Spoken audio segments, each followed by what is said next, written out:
Valentine's Day, 1994. As morning broke over Novocherkassk prison, a bitter wind moved through its stone corridors, sharp, dry, and silent. Deep inside, behind reinforced walls and steel doors, Andrei Chikatilo waited. No flowers, no warmth, just the still breath of winter seeping through the barred window of a solitary cell.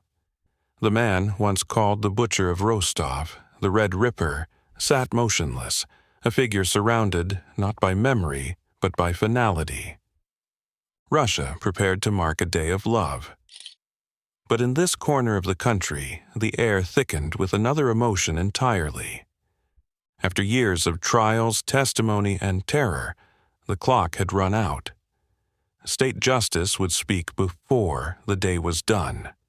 Chikatilo, на основании статьи 40 Уголовного кодекса Российской Федерации назначить в виде смертной казни. But before that sentence was carried out, the world would again come face to face with the man behind the myth, and what they saw was far from human. By dawn, his time had come.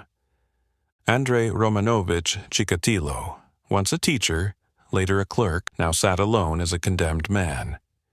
To the outside world he had once seemed ordinary, but for over a decade he haunted the forests and train stations of Rostov, leaving behind a trail of bodies. Cameras captured him screaming, undressing, even claiming he was pregnant. Убила это здесь. Чем? Чем? Ножом. Это кухонным ножом. The investigation that caught him, Operation Forest Path, had taken years. It was long, chaotic, and at times deeply flawed. Still, it ended in one of the largest criminal trials in Russian history. He confessed to 56 murders, convicted of 52. The courtroom became a spectacle. Post-Soviet Russia's first media trial. Was it madness or performance? The court decided he was sane. Это тут, по-моему, других просто объяснений не будет. Вы лежите на жертве, наносите удар, она под вами сопротивляется, хрипит, ворочается, вы его держите, и в это время тыкаете ножом. Вот это. Now, in this cold February light, there would be no more arguments, no more outbursts, just silence. His final appeal had been denied. The last verdict already written. February 14th, 1994, morning. Cold light seeped through the small barred window of cell 117. In Novocherkassk prison, the day began like any other, except for one man. Andrei Chikatilo's final appeal had been denied weeks earlier. On January 4th, President Boris Yeltsin refused his clemency request. Months before that, the Supreme Court had rejected his last legal challenge. Now, no more filings, no more hearings, just silence. By Valentine's Day morning, there were no more legal moves left to play. The last threads had unraveled long before. His conviction in October 1992 had triggered an immediate appeal to the Supreme Court. It failed in the summer of '93. Though 9 of the 52 murder charges were dropped for lack of proof, the remaining 43 stood. So did the sentence. The final hope, clemency from President Boris Yeltsin, was denied over a month ago.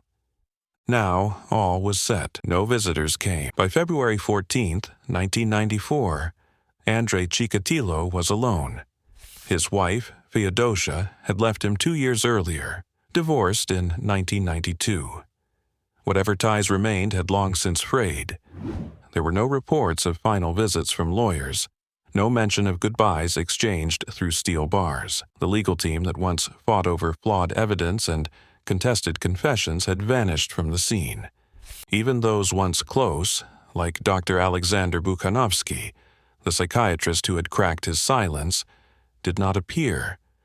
Bukhanovsky had once been the only figure Chikatilo felt understood him. But if there had ever been a bond, it ended long before this day. The cell was quiet. Whatever words passed that morning were only with guards, short, procedural, necessary. No farewells, no last connections, just the thin echo of boots in a corridor and a man waiting, alone, for the final knock on the door. Inside his cell, Andrei Chikatilo's final thoughts remain a sealed vault. No official record describes his mental state that Valentine's Day morning, but his past behavior, erratic, unnerving, offers chilling hints. Psychiatrists had labeled him as having a borderline personality with sadistic traits. Fit for trial, they said. Yet those who knew him closely, like investigator Viktor Burakov, saw something more fragile, an unstable mind, dangerously agitated. At some points that I witnessed, he jumped up and started shouting at the judge and then dropped his pants and exposed himself. At other times, he started cursing and screaming and so forth. At his trial, he veered between silence and chaos. One moment mute, glassy-eyed, the next hurling insults, claiming bizarre delusions, pregnancy, government plots. His words to the court were cold. The killings were random, the victims worthless. The violence, he once admitted, brought him pleasure. The agony of others soothed something in him. No one knows what passed through his mind in those final hours. There were no outbursts, no final proclamations. Just silence. Perhaps denial, perhaps surrender.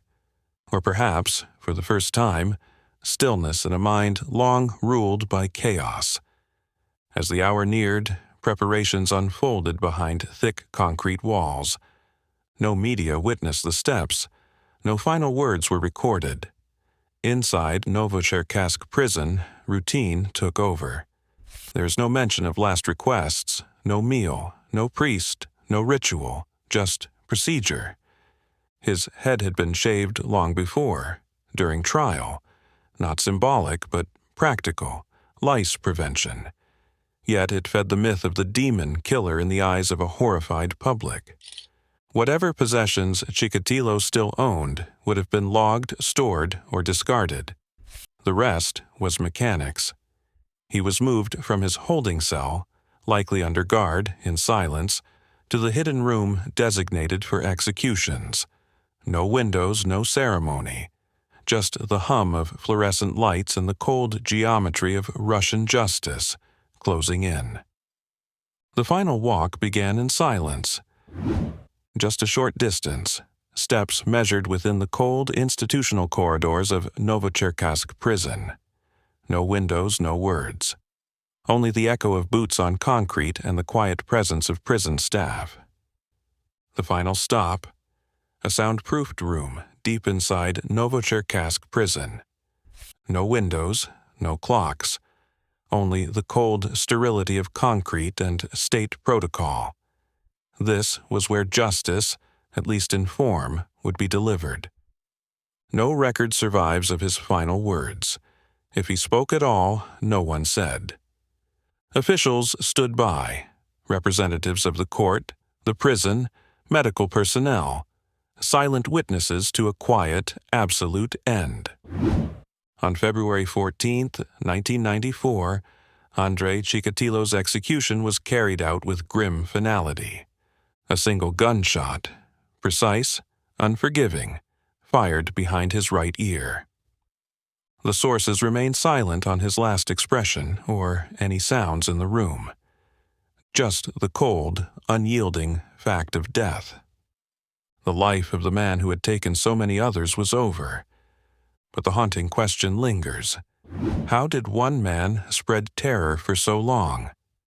And what lessons have been truly learned from the reign of the rostovripper?